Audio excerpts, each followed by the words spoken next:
The Short-Term Outage Power Grid Assistance Plan, or STOPGAP, is an emergency action plan to support our electrical grid when it is facing threats from natural disaster, human error, or deliberate attack. This plan is designed to help shore up the grid to prevent a localized problem from becoming a nationwide economic or humanitarian catastrophe. Every aspect of our lives depends on the safe and reliable distribution of electricity.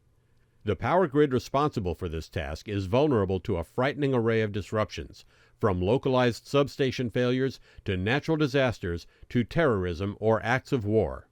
Any one of these could put businesses, lives, and even our national security at risk.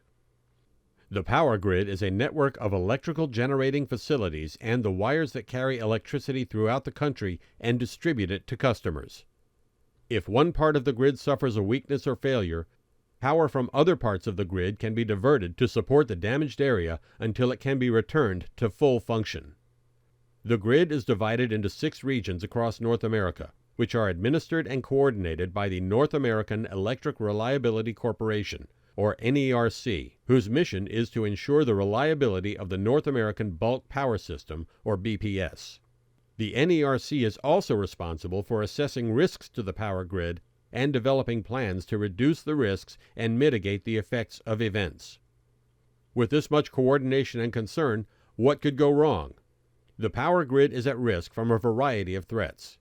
Natural threats include major storms that can knock down power lines over a large area, extreme freeze events that can shut down generation plants or cut off fuel supplies, and solar coronal mass ejections, or CMEs, that can induce damaging voltages in transmission lines as the magnetic fields pass over them. Human-created threats include excessive demand or reduced supply, industrial disasters, and sabotage and terrorism, both physical and cyber. This includes electromagnetic pulse, or EMP, attack, which China has made part of its strategy in a war against the U.S. This technology, unfortunately, is available to any rogue state with access to nuclear weapons. Sometimes, human actions can combine with natural forces to make a bad situation worse.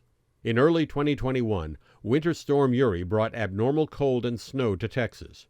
Freezing temperatures reduced or shut down both natural gas and wind-generating facilities, while the increased demand on the grid to provide heat, along with the reduction in natural gas supplies due to both freezing conditions and human decisions, brought the situation to a crisis level.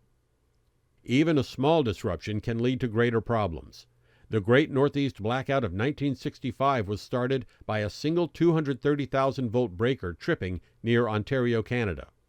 As other circuits tried to take on additional load to compensate, they too failed, causing the blackout to spread.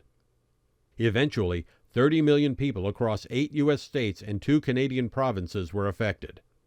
Today, the consequences of such a loss are exponentially higher. Our lives depend on electricity not just for light and heat, but also because we practically live online. In fact, the very fabric of our lives is woven through the Internet. Today, a massive blackout for any extended period would be devastating. Generators and backup systems eventually run out of fuel. The longer the disruption goes on, the more severe the consequences, as support systems that were initially able to absorb the human and physical load eventually must themselves shut down. Recent power grid events, such as Winter Storm Uri, and solar storm events such as occurred in 1989 affecting Canada, the USA, and England, and 2003 in Sweden, are a shot across the bow, a warning that we cannot continue on our current course.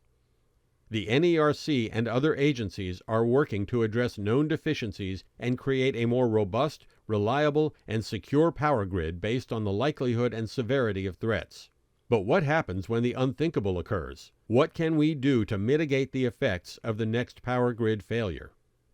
The problem is, power plants are relatively inflexible in a crisis. They cannot be moved, converted, added to, or scaled up. Each plant has a limit on its generating capacity. If it's cut out of the grid for any reason, the others must take up the load. As each plant is disabled or isolated from the grid due to overloads or attacks, the load only increases on the remaining plants. To isolate the damage and protect the larger grid, it may be necessary to brown out or black out large areas intentionally. A short-term outage can turn into a widespread, long-term outage as it devours more and more of the grid.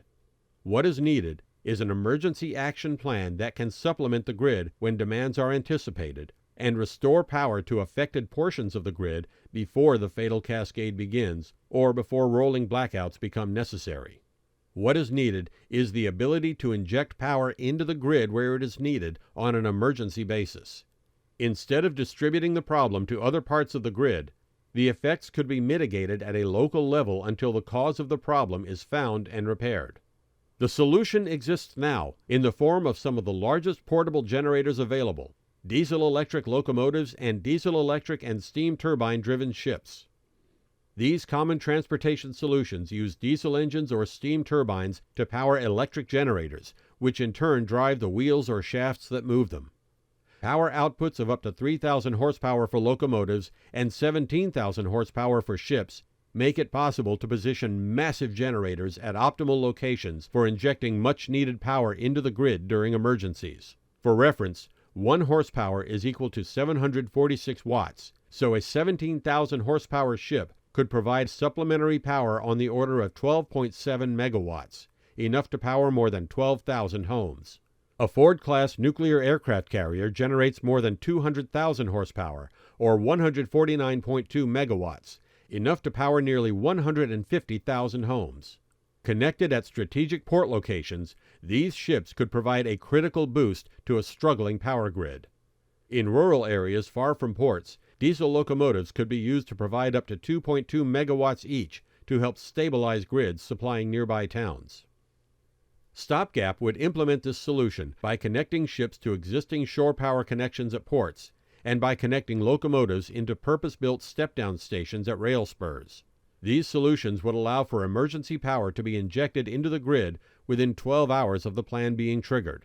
The greatest investment in this proposal is the development of step-down stations at a cost of $2 million per station, $1 million for equipment and $1 million for a spur if one needs to be built.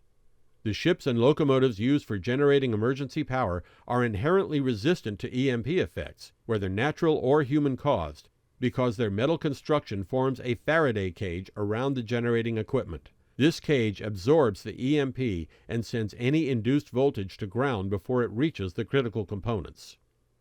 If immediate or more massive support is required, industries such as steel mills and other large production plants typically generate their own power and only draw off of the grid during times when their demand peaks.